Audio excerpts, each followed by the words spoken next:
Topic का नाम है कि क्या Marathi film industry dominated by Brahmins है और मराठी फिल्म इंडस्ट्री हमें एक्चुअली वही दिखाती है। ये बात कोई हवा में से नहीं आई कि अगर आप आज भी देखोगे तो न्यूज़ चैनल्स में भी सबसे ज़्यादा डोमिनेंट ब्राह्मण्स हैं। किर्लोस्कर, गडकरी, देवल, वसंत कानेटकर, पु.ल. देशपांडे, या हम कह सकते हैं कि थिएटर वाले ही पूरे लोग आगे जाकर फिल्मों में जाने लगे कि इन सब चीज़ों के पीछे सिनेमा के इवोल्यूशन का बहुत बड़ा हाथ है। तो आइए सबसे पहले सिनेमा का इवोल्यूशन किस तरीके से हुआ समझते हैं।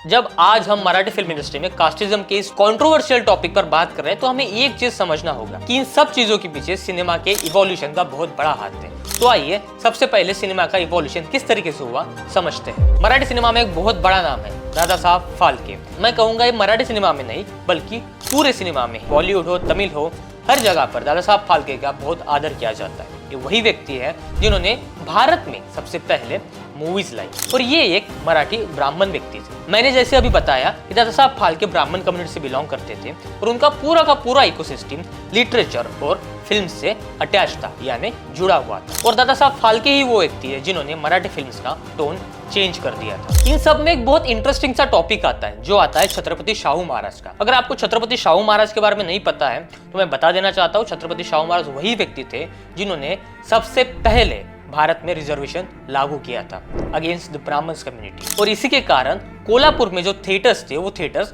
नॉन ब्राह्मण्स लोग ओन कर पाते थे। भले ही यहाँ पर नॉन ब्राह्मण्स लोग थिएटर्स ओन करते थे लेकिन उस वक्त भी फिल्म मेकर्स की जो टीम थी वो टीम पूरी की पूरी ब्राह्मण्स कम्युनिटी से ही आती थी, नो डाउट, क्योंकि ब्राह्मण्स के पास उस चीज का अर्ली एक्सेस था और वो उन चीजों में आगे बढ़ रहे। और ये जाहिर सी बात है कि जिनके पास अर्ली एक्सेस है वो धीरे धीरे इवॉल्व होके खुद को बड़ा बनाएंगे, खुद को आगे लेके जाएंगे। लेकिन मराठी फिल्म इंडस्ट्री में सबसे इंपॉर्टेंट और सबसे महत्वपूर्ण टॉपिक तब आया जब आया साल 1900 और 2000 का। ये वो वक्त था जब ब्राह्मण्स मराठी सिनेमा को डोमिनेट नहीं कर रहे थे, जब सब मिक्स होकर मराठी फिल्म इंडस्ट्री को आगे लेकर जा रहे थे। इसके लिए मैं आपको कुछ डायरेक्टर, एक्टर्स, प्रोड्यूसर का नाम भी बता सकता हूँ, जैसे नाना पाटेकर, महेश कोठारे, सचिन पिडगावकर, लक्ष्मीकांत बेर्डे, स्मिता पाटिल, अशोक सराफ, महेश मांजरेकर। इनके नाम देखकर, इनके नाम सुनकर हम क्लियरली कह सकते हैं कि ये ईरा कोई कास्ट मोनोपोली का ईरा नहीं था। लेकिन क्रिटिक्स का फिर भी कहना था कि ये जो वक्त था, इस वक्त में भी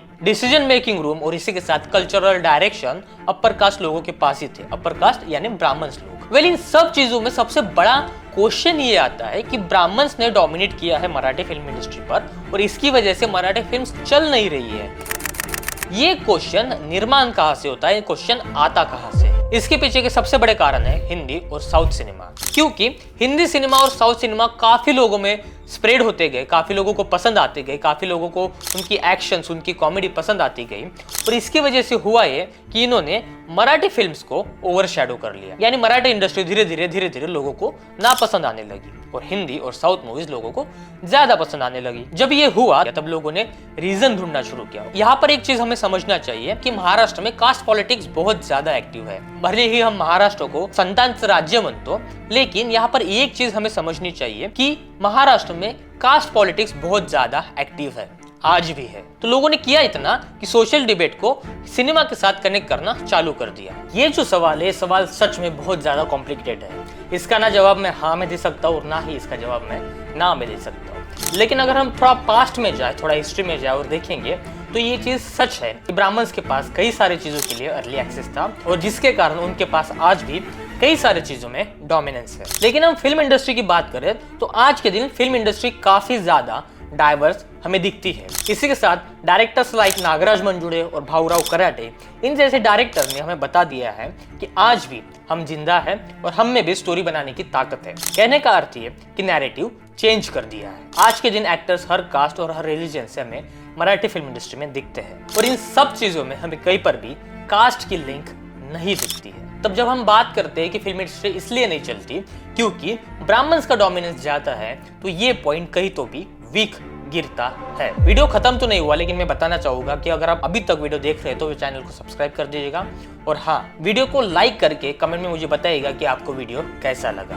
वेल, हम आगे बढ़ते हैं। जब मैं ये चीज कह रहा हूँ कि मराठी फिल्म इंडस्ट्री इसलिए नहीं चलती क्योंकि ब्राह्मण ज्यादा डोमिनेट है, वहां पर मैं एक चीज और ऐड करना चाहूंगा कि हम सब भारतीय हैं और भारतीयों में एक कीड़ा रहता है जो कीड़ा हमें हमारे कास्ट के ऊपर, हमारे रिलीजन के ऊपर प्राइड करने का, प्राउड करने का फील देता है। हम में से हर कोई हमारे कास्ट में, हमारे रिलीजन पे प्राउड करता है, जो कि गलत बात है। और ये चीज कहीं ना कहीं फिल्म इंडस्ट्री में थोड़ी बहुत होगी, लेकिन इसका मतलब ये नहीं कि पूरी की पूरी फिल्म इंडस्ट्री कास्टिज्म करती है।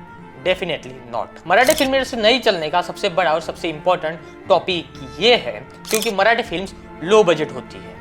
सेकेंड, मार्केटिंग ऑलमोस्ट जीरो होती है। थर्ड, डिस्ट्रीब्यूशन बहुत पुअर होता है।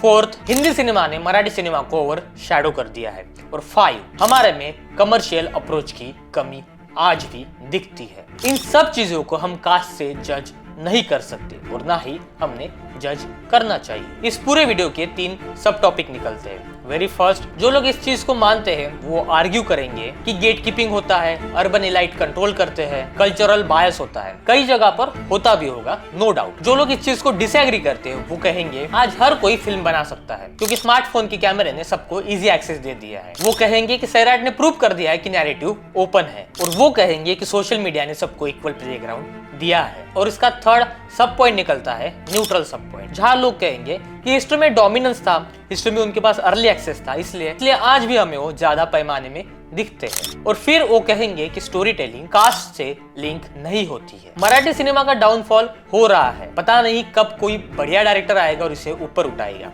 लेकिन हर चीज को कास्ट से जोड़कर आगे ले जाना, नए नए पॉलिटिकल टॉपिक्स निर्माण करना मुझे वैलिड पॉइंट नहीं लगते। ट्रूथ ये है कि इंडस्ट्री स्ट्रगल कर रही है इकोसिस्टम की वजह से, ना कि ब्राह्मण्स के डोमिनेंस की वजह से। पास्ट में इन्फ्लुएंस था हाँ, लेकिन आज का महाराष्ट्र ओपन प्लेग्राउंड है।